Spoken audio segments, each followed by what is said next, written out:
हम कश्मीर में पहलगाम गए थे घूमने के लिए। ऊपर में एक जगह है छोटी, बहुत फेमस, मिनी स्विट्जरलैंड बोलती है।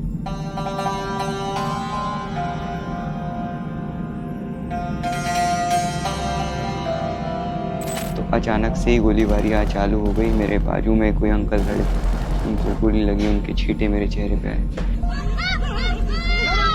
यहाँ पर अटैक हुआ आतंकवादियों का। मेरे बच्चे को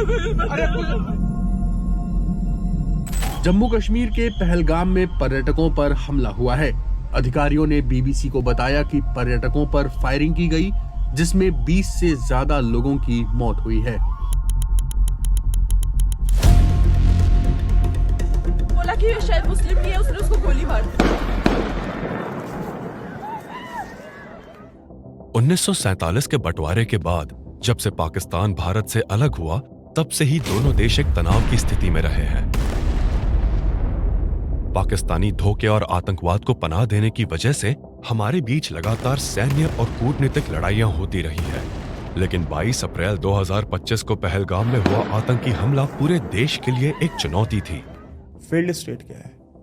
पाकिस्तान में जनता का जो हित है वो सरकार के हित से नहीं मिलता। सरकार का हित आतंकवाद में है। पाकिस्तान अपने प्रायोजित आतंकवाद से भारत के साथ लगातार एक छद्म युद्ध कर रहा है। Well, Pakistan had decided to bleed India with 1,000 cuts. This is a stated policy of Pakistan.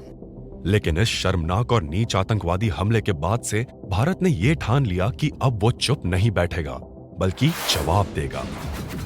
चाहे वो युद्ध क्षेत्र में हो, आर्थिक क्षेत्र में हो या कूटनीतिक क्षेत्र में हो, भारत अब बहुआयामी स्तर पर आतंकवाद को जवाब देने के लिए तैयार हो चुका है।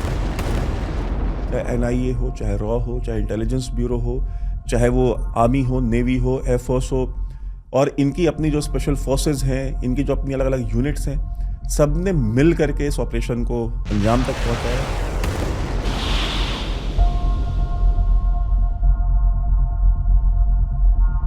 पहलगाम का हमला भारत की आत्मा को हिला गया।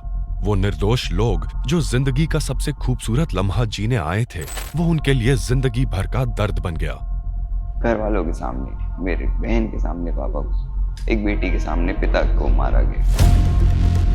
इस दर्द को पूरे देश ने महसूस किया था। भारत की जनता आतंक के खिलाफ एकजुट थी। अब जवाब देने की बारी थी। ऐसा जवाब जो पाकिस्तानी आतंकवाद की जड़ें हिला दे। सरकार ने सबसे पहला कदम उठाया और इंडस वाटर्स ट्रीटी रद्द कर दी। The Indus Waters Treaty of 1960 will be held in abeyance with immediate effect until Pakistan credibly and irrevocably abjures its support for cross-border terrorism. इस ट्रीटी को अगर हम अबेंस में रख लेते हैं अगले 10 साल भी, तो जो पाकिस्तान में जो कहद या सूखा जो पड़ने की जो बातें हैं, वो वर्ल्ड बैंक कहता है कि 10 साल में होगा। हमने अगर 5 साल भी रख लिया तो ये 5 साल में ही हो जाएगा।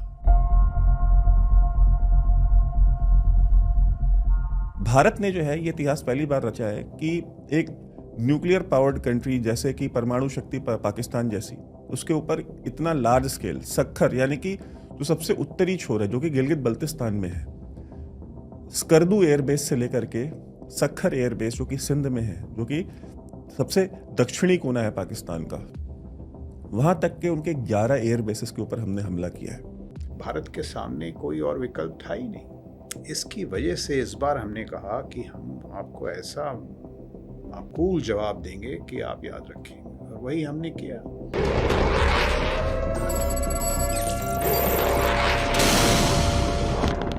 भारत के ब्रह्मोस ने पाकिस्तानी आतंकी इंफ्रास्ट्रक्चर का एक बड़ा भाग राख में तब्दील कर दिया।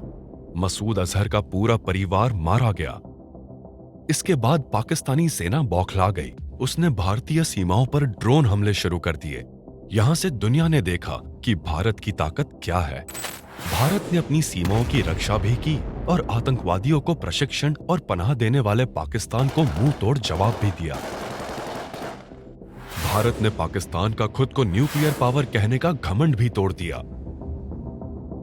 सरकार का सीधा संदेश था, भारत जो युद्धग्रस्त यूक्रेन और यमन से अपने लोगों को बचाता है, अपनी धरती पर आतंक बर्दाश्त नहीं करेगा।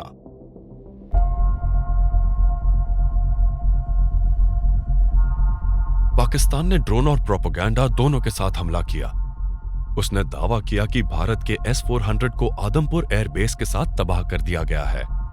इतना ही नहीं, उन्होंने कश्मीर पर हमला कर अपनी ही कश्मीरियों के लिए लड़ाई वाली नौटंकी को बेनकाब कर दिया। लेकिन भारत की हवाई रक्षा आकाश तीर प्रणाली ने न सिर्फ उनके हमले को नाकाम किया, बल्कि भारत के प्रधानमंत्री खुद पाकिस्तानी प्रोपेगेंडा को ध्वस्त करने मैदान में उतर आए। उन्होंने 12 मई 2025 को रात के 8 बजे पूरे देश को संबोधित किया और 13 मई को खुद उसी एयरबेस पहुंचे जिसे तबाह करने का झूठा दावा पाकिस्तान ने किया था। आदमपुर एयरबेस के साथ वो S-400 भी सुरक्षित था जिसे तबाह करने का झूठ पाकिस्तान ने बोला था। तबाह हुआ था तो वो पाकिस्तानी प्रोपेगेंडा जिसे उन्होंने भारत के खिलाफ इस्तेमाल किया था।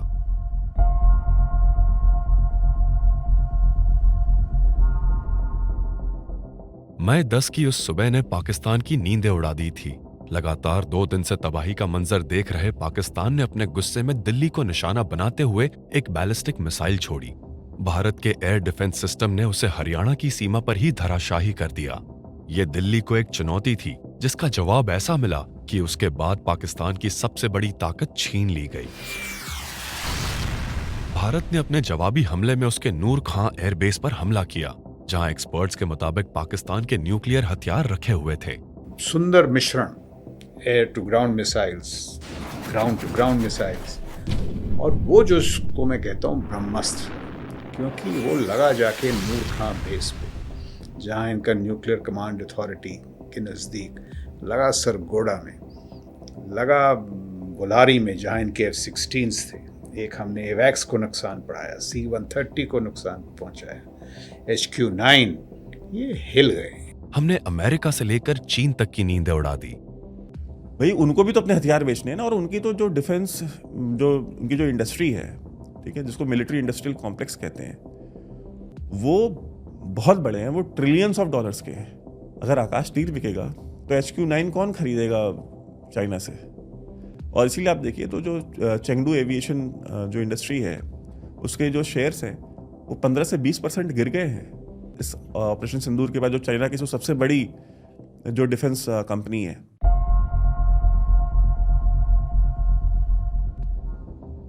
सब पूछेंगे कि इस झड़प में भारत ने क्या पाया।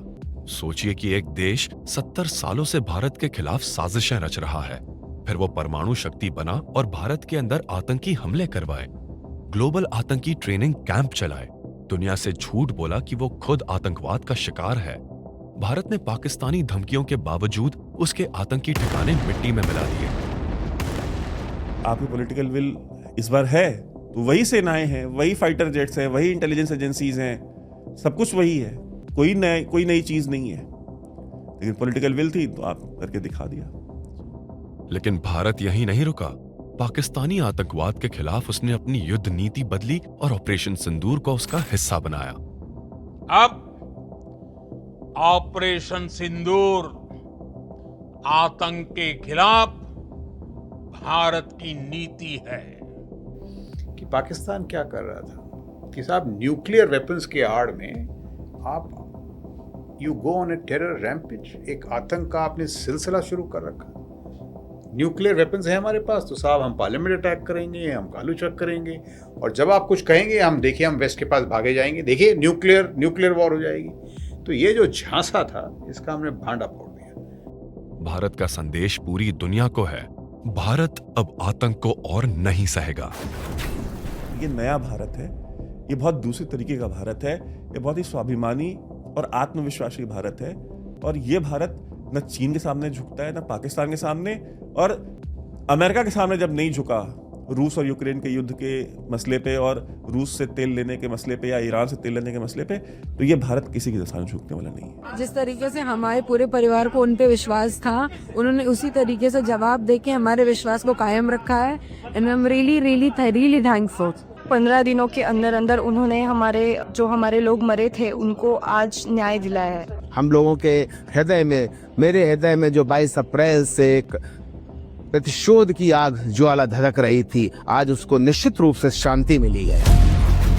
ऑपरेशन सिंदूर ने दुनिया को साबित किया है कि भारत आतंक के खिलाफ एक निर्णायक लड़ाई लड़ रहा है।